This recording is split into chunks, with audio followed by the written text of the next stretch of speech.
Hello everyone, it is Jebrounity, and today we're going to be doing something a little bit different.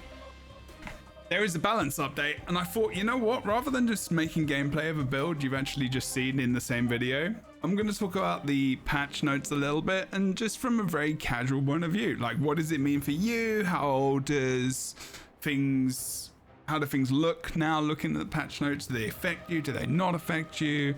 How does it feel for me? I might just read some bits and bobs here and there and see how it goes. I've not really done this before for marvelsnap at all.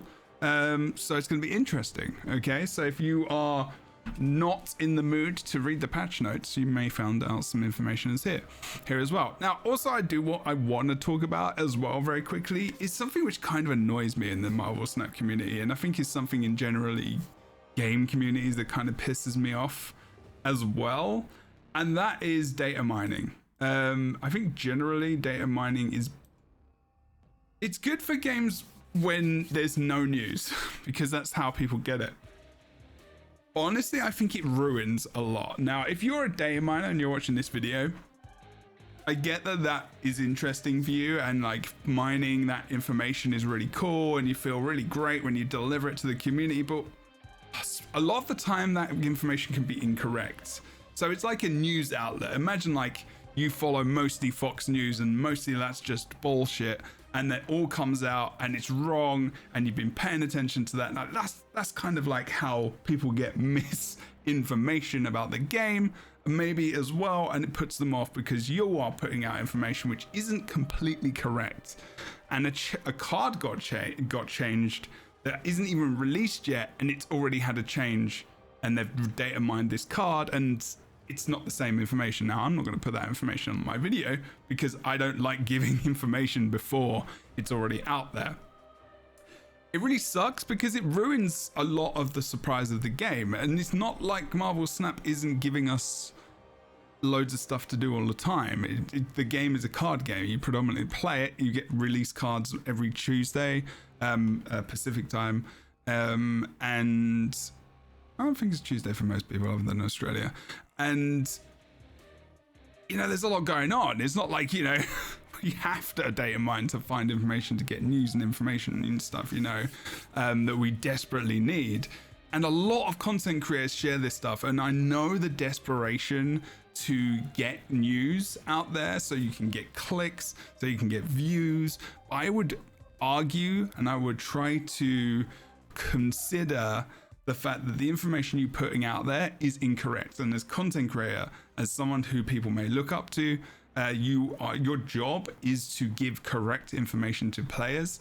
And sure, you're gonna clickbait stuff. There's gonna be things like the best DJ build ever. I don't know what DJ is, but you know, it's just, there's already enough of that bullshit on the internet, and it's just boring, and it's the kind of shit that I just don't do. And genuinely, another reason why I'm doing this video is like, I just want to do something different, a little bit more genuine and authentic to me, where I'm just like, man, this kind of shit is just boring. Like, there's so many people that just put out the best destroy deck, the best this, the best that. Most of it is bullshit, and it's just they're putting the best so you can clickbait videos. And that's what these kinds of things are with data mining nowadays. It's clickbait so that you can follow people. And I would just say to you, don't take it in, don't take it on. Like, you know, just devs hate data mining. They hate data mining of the games unless they say specifically that they don't mind it. They do not want the game to be spoiled. They do not want the game to be leaked, because if you are someone that shares those leaks, imagine that it's someone like, because the people who shared all of that, all of the stuff about GTA, all the people who shared the stuff about loads of Insomniac games coming up in the future, that is the same. You are essentially leaking data that's not been released officially yet to the public, and it's really, really intrusive, and it's really upsetting. So just stop sharing that shit. Stop it. It's not okay. If you want to go and see that kind of stuff and put it out, like, put massive spoiler warnings on those tweets and stuff, because I'm just muting a ton of creators I enjoyed watching their content, and I'm just like, man, like, come on, that's really low hanging fruit. Anyway, the patch summary, here we go. Loki got changed. Loki was a 4/5 originally. On reveal, you replace your hand with cards from the opponent's starting deck and you give them a -1 cost. Now it's 4/5. You transform your hand into cards from your opponent's starting deck. Place your hand, transform. So I guess replace, because this is for the collector. I'm guessing that this means that the cards don't count as cards entering your deck because they're transforming. Let's read what the developer note says. It says, Loki has been a force since release, fueling a new archetype that dominated the metagame for a solid stretch. Yes. Loki shrugged off our OTA nerf to 4/5. It was a small hit, probably about half as effective as we've hoped. We needed another patch to implement a second change, so it took time to play with fairly different changes and monitor the metagame. As December began, we even saw Loki falter, Darkhawk, bounce, and destroy, where all winning the matchup convincingly. Blob Thanos shook things up a bit, and Loki was able to squeak back into the mix on top. Once we all saw that, we decided to soften our approach rather than pursue a larger rework. This adjustment will remove the collector's role as a massive source of power for Loki decks. The winningest card overall in Loki decks was rarely actually been Loki.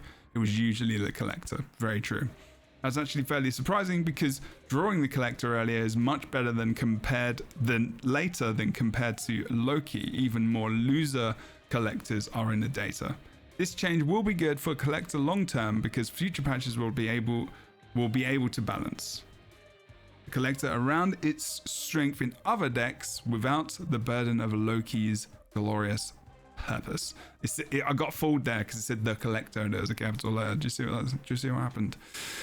Functionality change. Transform cards didn't start in your deck. Previously, when a card from your starting deck transformed, it will count. It's still counted as counted as starting in your deck. Transformation was a change to that card rather than a new card. Okay.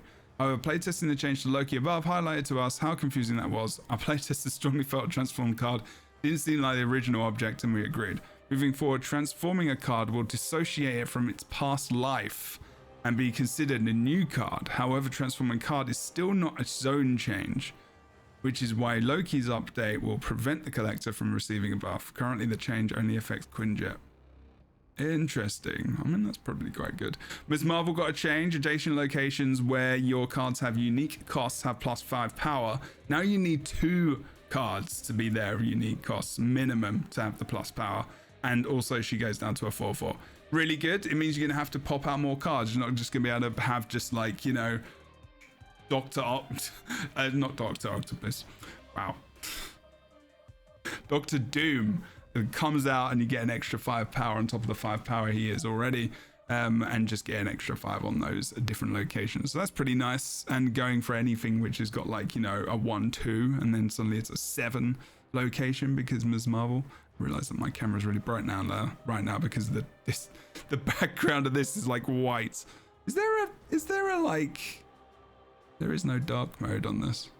So anyway, so really, really good change. We don't really need to know why. That makes sense. It was just didn't seem good.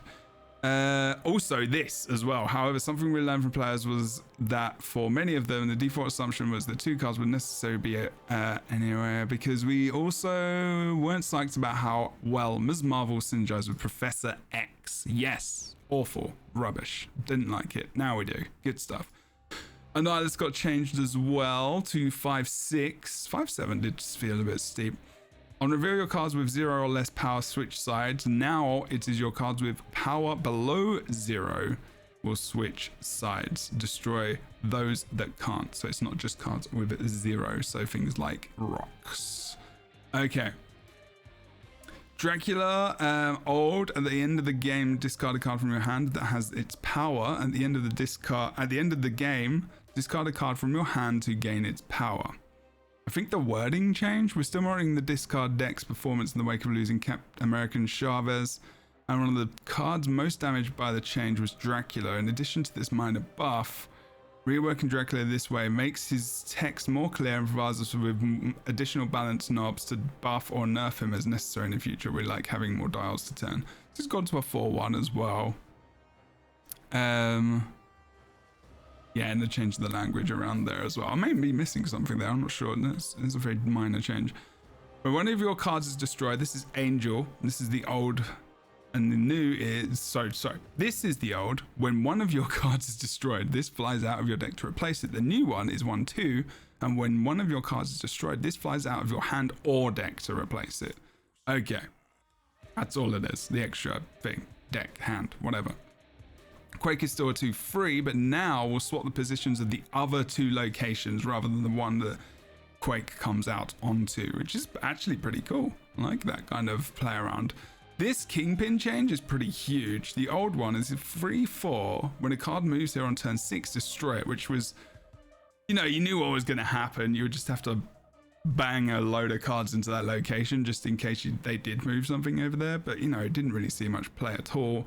New one is 2/3, and when an enemy card moves here, you afflict it with -2 power. Now that's really cool, especially with the new card that came out, Hercules. There's a lot of move decks being played now. Unfortunately, that is above a bar for move decks, which didn't really get played before, and probably will be played even less. American Chavez, they just changed the text around. Otherwise, doesn't look like they've had many other changes, but let's read what they've got down here. Developer notes. Oh, bug fix after you played Kier and similar effects. We have a handful of non-intuitive interactions around after you play triggers for complicated coding reasons. Most prominent has been Angela, who would receive her power when a card that was played to her location but revealed at a different one. Oh. Thanks to something like Juggernaut. This doesn't match intuition around other uses of the word play. Okay. Typically care about where a card finishes resolving, such as Death's Domain. But if she worked the right way in that case, it would mean working the wrong way with stuff like Spider-Man. Okay. These patch notes are really confusing. What they should do is have a video explanation of this and just do a short mini video. I don't feel like that would be a lot of effort. I really wish patch notes in games would have video explanations for them, for the player who's very casual. They would make them more engaging. They would make them more interesting. Please do that. Learn to do that. Games, learn to make video patch notes so people can connect with your community in other ways. Good. Excellent. Location updates. Fisk Tower old was when a card moves here, destroy it. New is when a card moves here, afflicted with -4 power. Oh, okay. That's pretty brutal, actually. Then a bunch of bug fixes, PC fixes, known issues. Probably loads of stuff in there, which is fun and interesting to know. I also don't care. I mean, I do care, but like, you know. Did they have any new... Okay, no, they didn't add any new sound or anything. Really, that's it. This is the first patch since the holiday break. I would love to know what you have to say about the patch and how you're feeling about the game in general at the moment. If you're playing with the new Hercules card, let me know how that's going for you. I'm still climbing. I'm like 73 at the moment in Marvel Snap rank wise. Again, just chilling, playing my own decks, having fun that way. No rush. Don't care where I end up at the end of the season. That's just how I'm having fun again and enjoying that. If you enjoy the decks, if you enjoy this video and you would like to see more of these, let me know. Thanks so much. I just want to hang out, kind of air some views and issues I'm having with how some people are really pumping content out about this game, because I don't think data mining is healthy. Don't think it's good. I'm not an enjoyer of it. If you create it, I get it.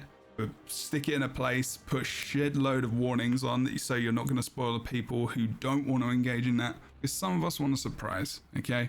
And people aren't putting the proper tags on. Really do that. It's fantastic. It means you care. I will see you next time. Take care. Have a good one, and I'll see you soon.